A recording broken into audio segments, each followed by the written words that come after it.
سمع الله لمن حمده الله أكبر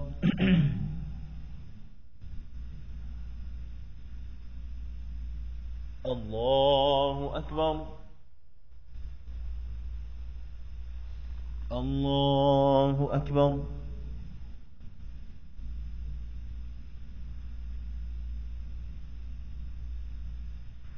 الله أكبر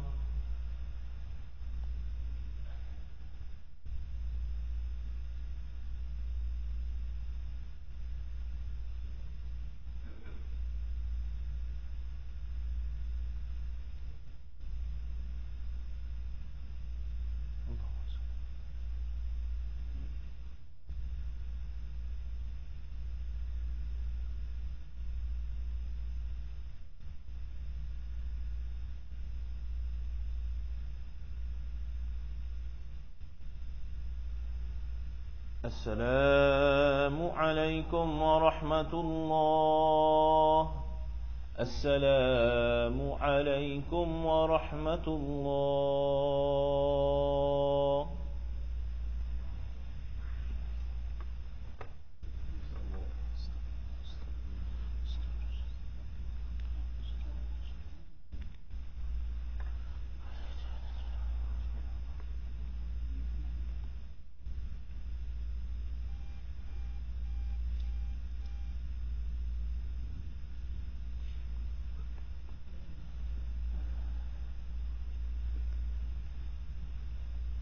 السلام عليكم ورحمة الله وبركاته بسم الله الرحمن الرحيم نحمد ونصلي على رسوله الكريم أما بعد رب اشرح لي صدري ويسر لي أمري واحلل عقدة من لساني يفقهوا قولي. Before I move forward and I get started, we are officially in the month of Dhul Hijj. So congratulations for that. I don't know, what should we say?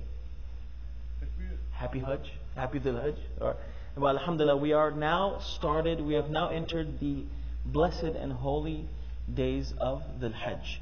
May I be reminded of the hadith of the Prophet ﷺ that I mentioned a few nights ago, that is reported in At-Tirmidhi, that the Prophet ﷺ, talking about the significance of the month of Dhul Hijjah, has said, كان صيام the Prophet ﷺ said that fasting صيام يومه كصيام سنة وقيام ليله كقيام ليلة القدر, that the fast of every day in the first 10 days of Dhul Hijj is equivalent to fasting the entire year, and qiyam within its nights is equal to standing on the night of Qadr.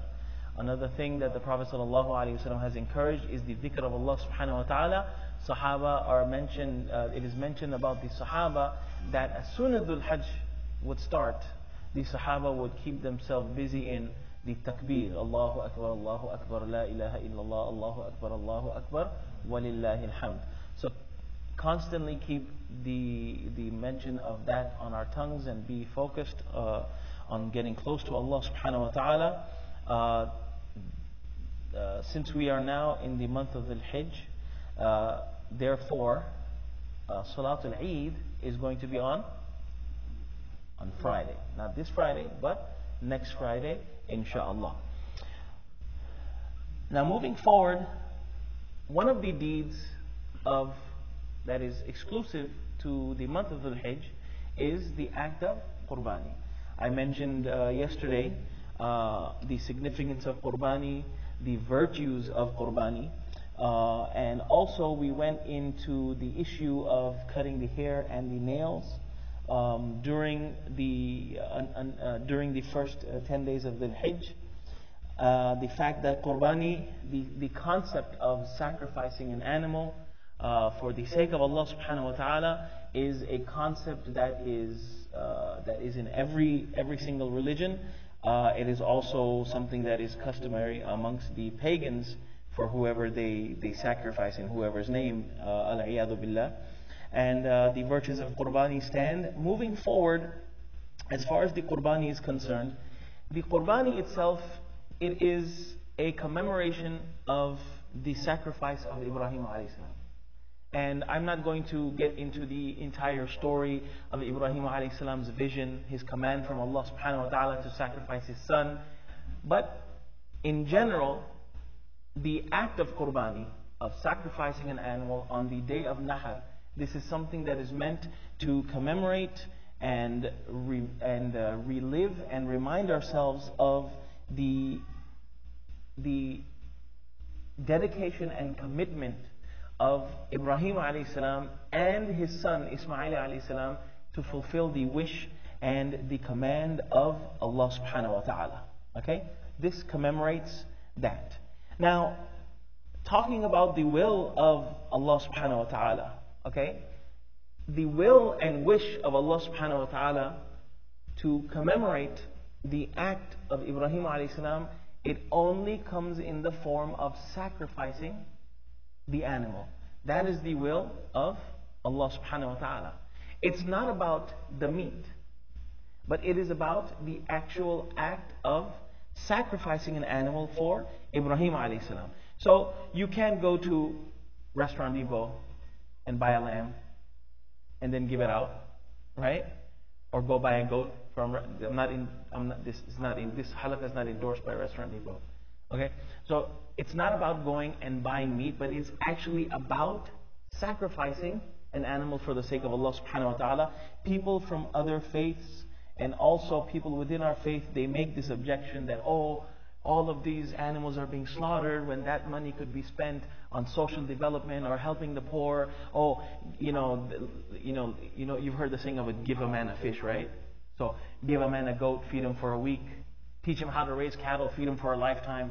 So why not do that? It's not about that. That can be done, and no one is stopping this. This event doesn't stop from those things. Yes, do all of those things. But at this time, the most dear thing to Allah subhanahu wa ta'ala is that blood, that animal being sacrificed, to commemorate the sacrifice of Ibrahim alayhi salam. Okay? And this is something that has to be conducted in this form. Okay? It's not like, how they pardon the turkey on Thanksgiving at the White House. All right, you know what? We're going to pardon this goat today. This year we're going to pardon this goat and let him live. It's not about that.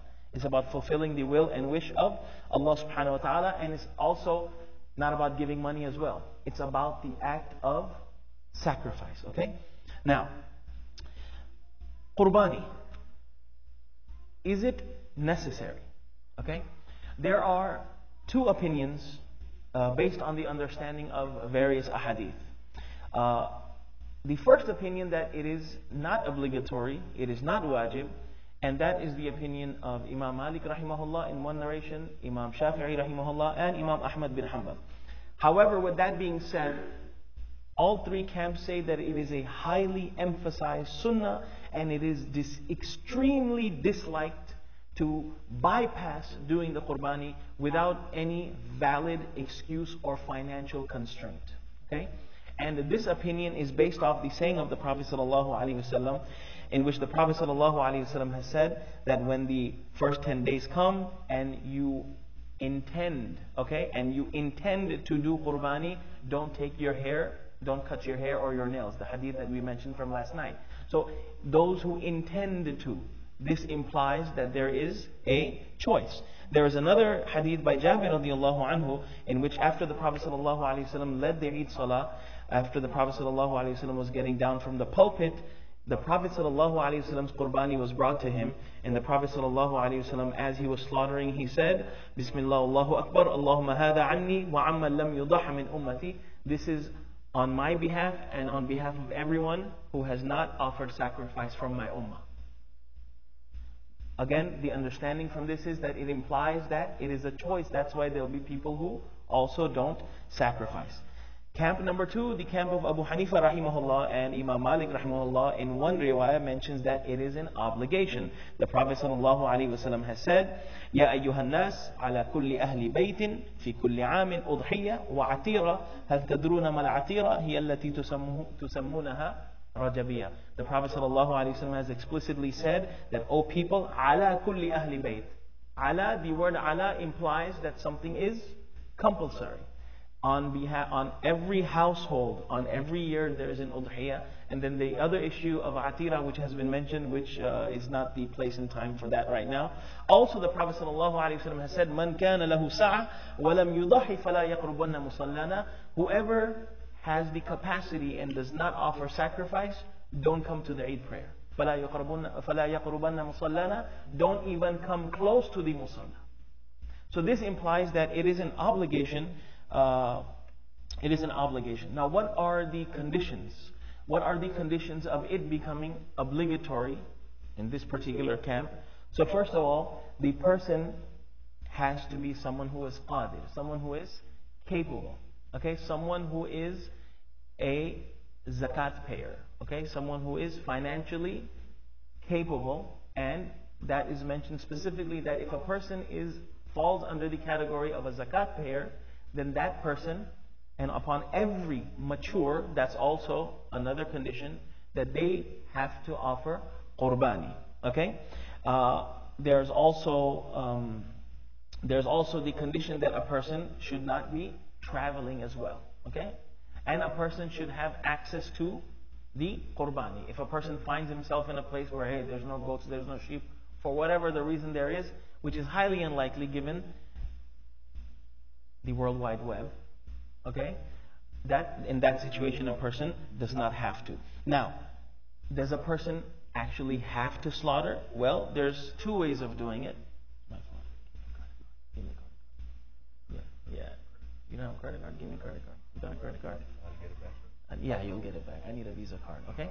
So, do I have to slaughter Bismillah Allahu Akbar, or could I take my credit card and Bismillah Allahu Akbar on the credit card terminal? Okay, so there's two ways of slaughtering. One is with the knife, one is with the credit card. And since Brother Minhaj has a chip, you can't really do qurbani like that. So you need to have the swiping card, okay? So you don't actually have to do the qurbani itself. You can delegate someone. The Prophet ﷺ would delegate Abu Bakr radiallahu anhu, and in his Hajj, as we will unfold in the days of Hajj, the Prophet ﷺ, after doing a number of qurbanis, gave, not the credit card, but told Ali radiallahu anhu to continue on his behalf. Okay? So not everyone has to go and participate in the silence of the lambs. Okay? But it can be done on behalf of somebody. It can be done on behalf of you as well. And for example, all of the organizations that take the responsibility of your Udhiyya Islamic Relief, there is a website called adahi.org. This is a website that is maintained by the Saudi government. And basically all the Hujjaj, this is pretty much what they use. Okay, so all the Hujjaj that go, they do Bismillah Allahu Akbar like this. Okay, like that with a credit card, or there's an app also. Alright, so any penalties that are committed during Hajj that require a certain sacrifice, you just go on the thing, okay, goat, camel, lamb, sheep, whatever's available, okay? So basically, that is also, and in there explicitly you said, I agree. It says, I agree to the terms and conditions, and I delegate the Saudi project for utilization of Hajj meat to execute the ritual. So not only do you delegate them to do your qurbani, but you also give them permission to have it distributed, okay? And inshallah, as the nights unfold, we will go over some of the issues of what type of animal, okay? And etc. And other issues. I know inquiring minds want to know, hey, Eid is on Jummah, so do I get a write-off? Okay? And we're not talking about a school excuse letter. So inshallah, we will address all of these issues as the nights unfold. Jazakumullahu khair. Assalamu alaikum wa rahmatullahi wa barakatuh.